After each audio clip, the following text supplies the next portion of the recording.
Welcome back, PopCon fans. Victor here, celebrating the 41st anniversary of the Mt St Helens eruption. Why? Because I was there. So on this episode of Flashback to 1980-something, I take you to a very specific date, Sunday, May 18th, 1980, to relive some of those more riveting memories that made the day very momentous for me. Enjoy. The Cascade Mountain Range of Washington State is home of Mount Rainier, Mount Hood, and Mt St Helens, just to name a few. The eruption of Mt St Helens is a day I look back at, always with gripping wonder and awe. It was a strange memory, but surprisingly, one I am glad to have and won't ever forget. I may have been young, still in my single digits, but everything that happened that day did not escape me. It had been the top conversation topic, and for me, a little scary to think about. For many Washingtonians that would be affected, we were listening right up until the day before, and were in various states of expectation of just when the big day would be. Not surprising, there was no way to comprehend just how big that day would become. I was always up early, and it wasn't Saturday, so it was more difficult to find cartoons on a Sunday. However, being up and around at dawn, I probably settled with a bowl of cereal and a favorite toy while the rest of the family still slept. Even if I did distinctly hear a boom or a rumble early that day, I would have chalked it up to any sonic boom that frequented the desert landscape of my home in eastern Washington off of the Columbia River.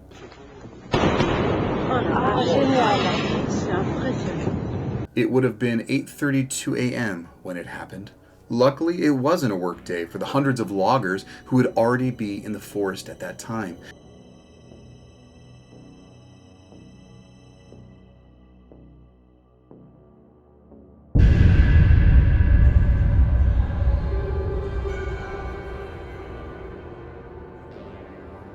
Perhaps another family member was up by now, and without a constant barrage of alerts on mobile devices, back in 1980, a breaking news alert would have interrupted my television to bring us the frightening and inexplicable images of the eruption, while doing its best to explain the action and what to expect next.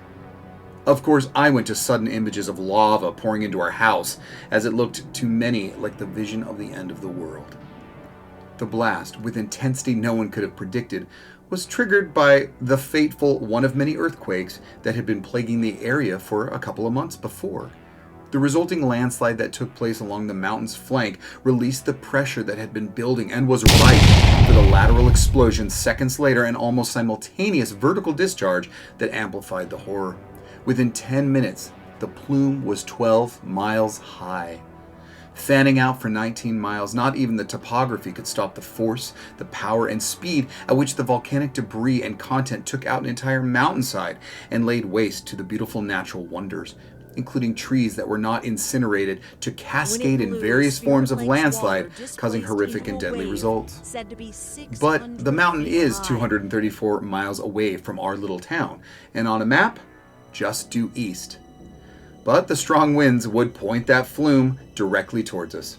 And although lava was not going to be the problem, the wind would take the ash to its forever resting places. Many eastern Washington cities would experience what could be described as what we all imagined a nuclear winter to look like, if not Armageddon.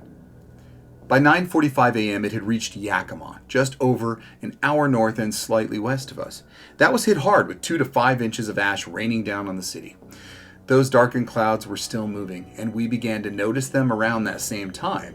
But it would not get to the apex of the eerie spectacle until around 12 noon. In northeastern Washington, there was so much ash that it was like night in the middle of the day. Billowing and curled, it rolled in, nothing short of otherworldly. Direct from a sci-fi cataclysm, the ash clouds darkened the sky. Streetlights came on and folks used their headlights while losing visibility to no more than 10 or 20 feet. Although it was probably not a good idea, I remember my brothers and sisters and I were already at the family business, an old movie house and bookstore. But as the ash began to permeate, my mother sent us home and into this strange, once-in-a-lifetime landscape. I was with 2 or 3 of my siblings just after noon, and we were walking back to our house with an umbrella to shield us from the brunt of falling ash. The devastating material had cooled completely, and the only thing we shouldn't have been doing was breathing it in. I know scarves and masks, surprisingly familiar in more recent times, were instantly pulled out to help filter the air for these foreign objects, but I can't remember wearing them that day. As we walked, a car slowed, rolling down their window to shout at us, "You shouldn't be out in this!" We quickly responded we're on our way home. We chatted a little as we scurried to our house. However, You could not deny the silence. Such little noise.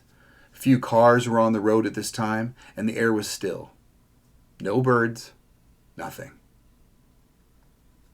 As such a young boy, the whole experience had incredible impact on me, and I worried how long this would last and what was the overall meaning of this frightening yet exciting moment in time.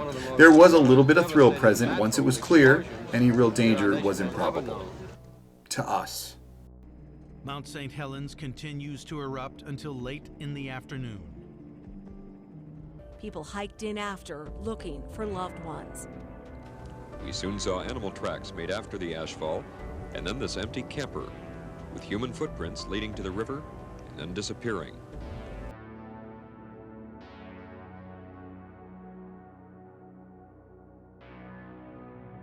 Some have not been seen since the water roared through.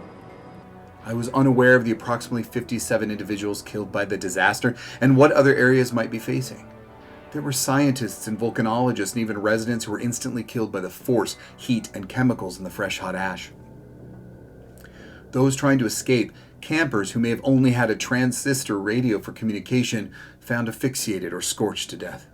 We had all heard of Harry Truman, who wasn't going to leave the mountain, even with all the warnings. It was obvious he didn't make it.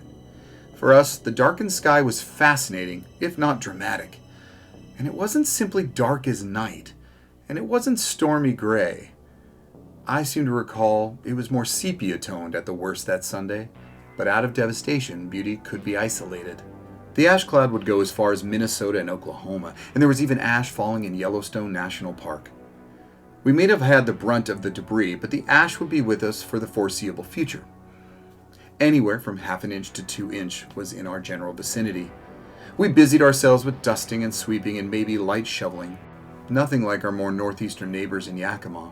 I can't seem to recall if school was canceled for the next day for us or not. I know it was certainly for them.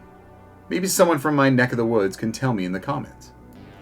But 200 houses, 47 bridges, 15 miles of railway, and 185 miles of highway were destroyed. 2.4 million cubic yards of ash, or 900,000 tons, were removed from Washington's roads and airports. Flights canceled and airports shuttered, while the havoc-causing material created issues for combustion engines, and individual cleanup would be frustrating. Salmon, a staple food source and farmed there, that industry took a sharp hit for the season. As it simply does not go away, the ash itself had to go somewhere. Besides being dumped in quarries and landfills, many made glorious trinkets out of the stuff to sell. I even have one still. Tourism and employment were hit for a short time after this. There were, after all, additional eruptions and earthquakes in the days immediately after, but the skies cleared quickly, and life seemed to go back to normal. Eventually, the mystery and allure of the eruption re-energized the area, and the fascination of the mountain has brought thousands of nature lovers and hikers to a newly beautified, if not haunting, reminder of a historic place. For decades after, you could drive the roads in the vicinity and easily see the traces of light ash silted over the soil on the shoulder of the highway, a reminder of nature's indiscriminate and random force.